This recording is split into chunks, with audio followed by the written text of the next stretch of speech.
Well, it's going to cost a lot of tax to some small families who are distributing their income around. Yeah, I've been doing this work for about 20 years and I've never seen so many employers coming to us for support. This is the 4th year we are celebrating Diwali, or Festival of Lights, on the beach of White Rock in British Columbia. We don't want to see anyone go without some form of protection from the elements. Surrey, aging population. I'm Leah Bolton. I'm Atwal. Fraser Focus, a fresh perspective beyond the bridge.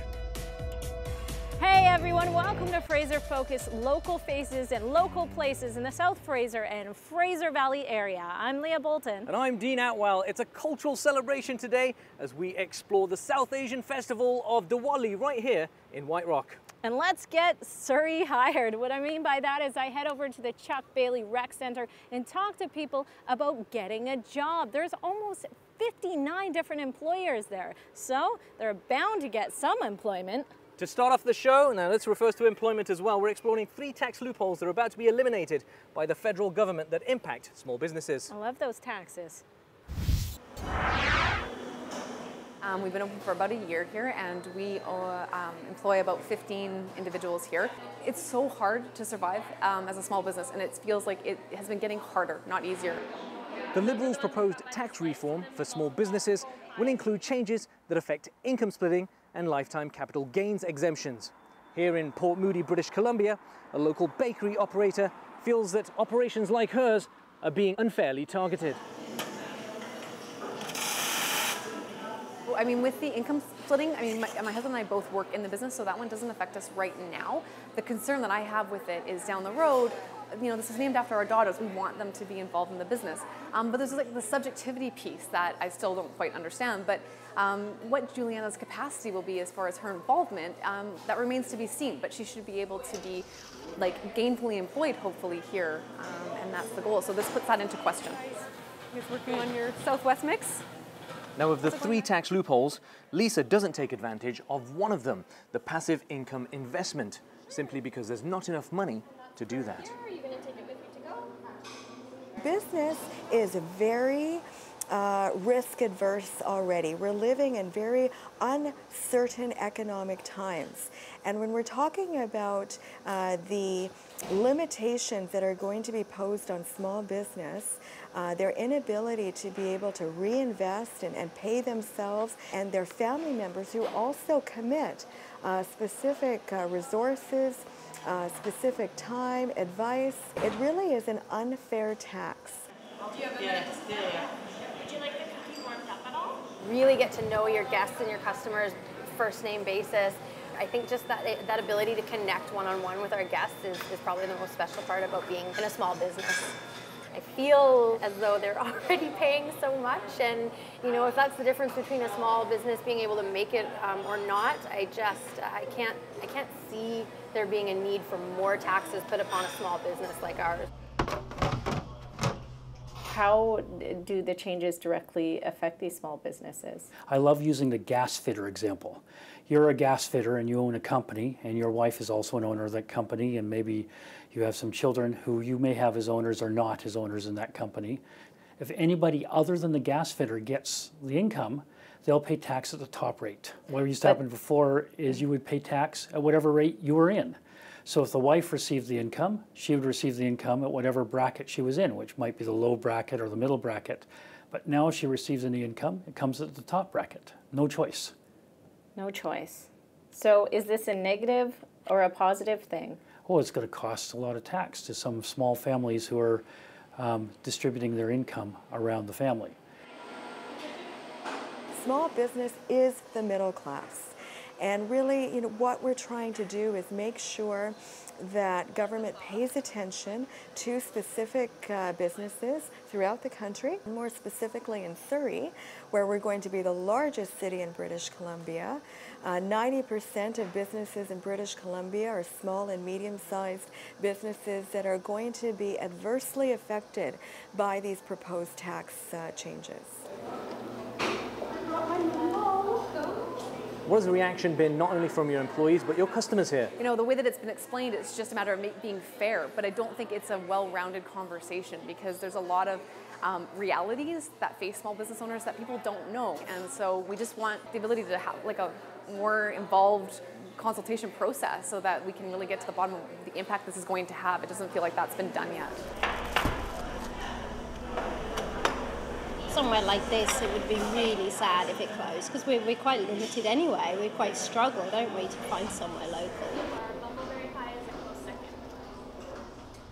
It's all about local places and local faces here on Fraser Focus. Small business tax troubles, however, pertains to all Canadians. We'll see how the tax troubles pan out. But in the meantime, we're going to head to another story in a moment. We'll be right back. An event like this is really here to showcase that there's employers here in Surrey that are ready to hire individuals of all abilities and get people working.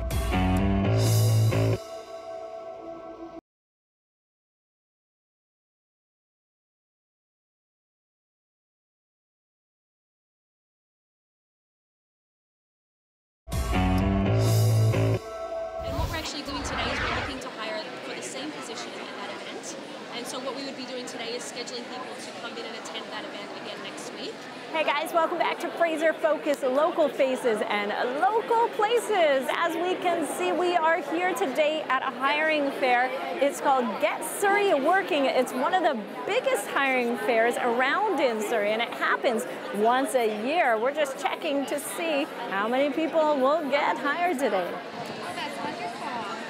I've been doing this work for about 20 years, and I've never seen so many employers coming to us for support. It used to be the other way around, where we would go to employers and say, I've got some great people for you, and they're not hiring.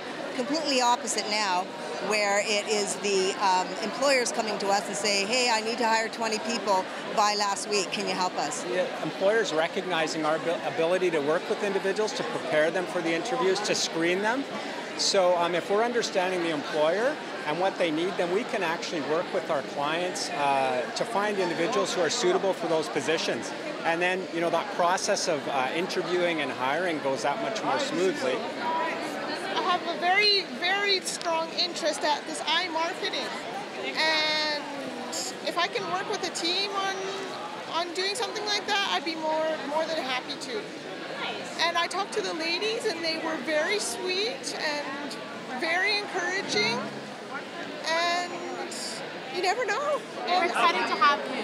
You'd be perfect. I took the location too. This would be a great part-time job for Leah here. So tell me the scoop. So it's a part-time casual job, and we do stores like Walmart and Superstore, offering free samples to customers to get them to purchase the product. What if I eat all the samples? Do I get fired? That's a great question. Detailed job descriptions online. Although I came to help my wife to get a job. When I seen the environment in here, I was just thinking to change a little bit in my career. Did you go through WorkBC? Yeah, WorkBC, the same. Nice. Have they really helped you to get? Oh, a lot. They're very helpful. We're all about people getting back to work. So the programs that are available through the WorkBC centers, depending on your eligibility, but include assistance with job search, career decision making, people that want to start their own businesses. So there's a variety of different services and support. So Mark came to us in the beginning of the year through WorkBC and PCRS.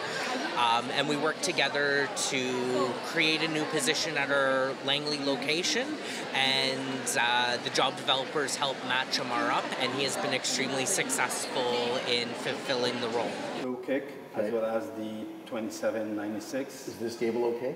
Going to WorkBC at the beginning, I wasn't sure that I'm going to find really jobs through them. That's the advantage of the workshop in WorkBC. I mean, they show us how to tweak our resume and as well as how to approach the employers. When we started, my resume was like 6-7 pages. Oh my gosh!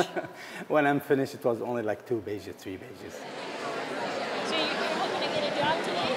Yes. What would you like to do ideally?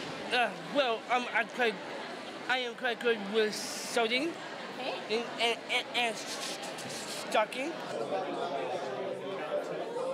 An event like this is really here to showcase that there's employers here in Surrey that are ready to hire individuals of all abilities and get people working, which is important. You got this fancy chair here, but is it hard to find a job, or is it easy? It's okay. They are very helpful, and I don't care you have disability or not, you know. It doesn't matter. If I can do it with the very minimum family support, I think anybody can do it. Even with 3 kids, 1 kid, 2, regardless, I think everybody can do this and actually accomplish their own dreams, their own goals. I should hire you, right? Can you hold this? Can you interview me? Yes. So you're hired. So busy. There you have it. Over 59 different employers were here today offering multiple jobs in the community. Gonna check to see what there is for myself as well. Maybe something part-time. In the meantime, we'll be right back here on Fraser Focus in a moment. We're here to celebrate multiculturalism, diversity. Constantly say this is what makes Canada beautiful.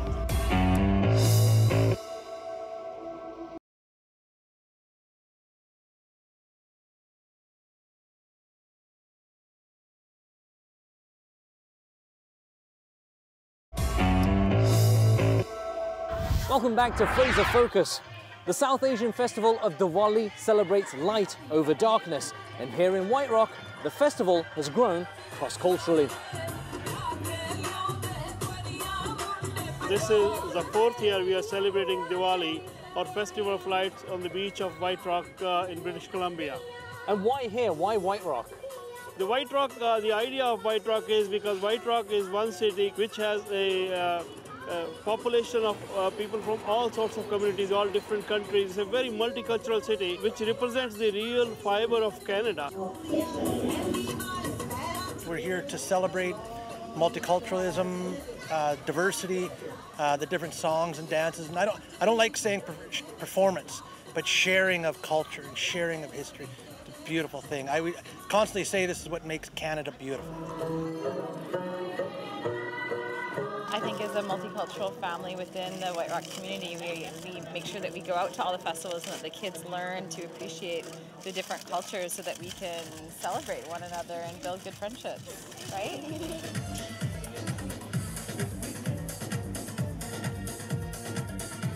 Oh, I think it's a fabulous event that has been. This is now the 4th year of Festival of Lights Diwali, and I'm privileged to work with a group of organizers here that stage this event every year. We're really pleased that it takes place in White Rock, and this year Semiahmoo First Nation land. Yeah. Any pens? What are you putting on the hands there, and what is it? It's henna. It's our Indian tradition. When there is any festival or wedding, we used to put henna on hands. When it just dries and then this gets all brown and then it crumples off. It has been celebrated for more than 5,000 years in India, and this festival basically is a festival of inclusion. Include everybody, embrace everybody. It's a festival which basically tells you to love everyone, accept everyone the way they are, and celebrate. Beautiful, you know what? I mean, this is how we learn about each other.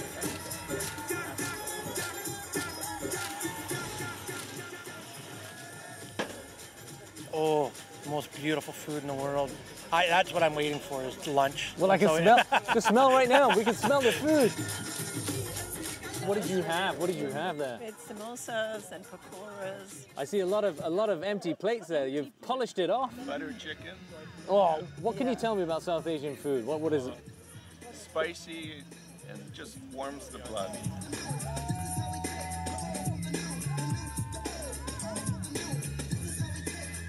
Oh, I think it's wonderful. It brings us together and makes us realize we share many more things than we disagree on.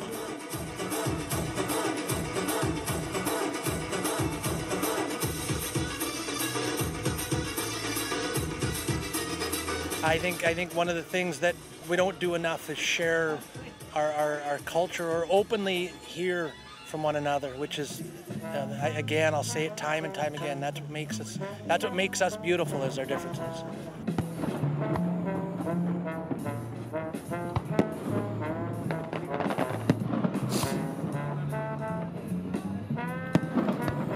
Diwali is celebrated by over 2 billion people worldwide. thousands of whom descended upon this beachfront community. In White Rock, I'm Dean Atwal. We'll be right back here on Fraser Focus. After meeting somebody on the street, I went up to him and asked him, what can I do to help you? And he said I could use a blanket to survive the night.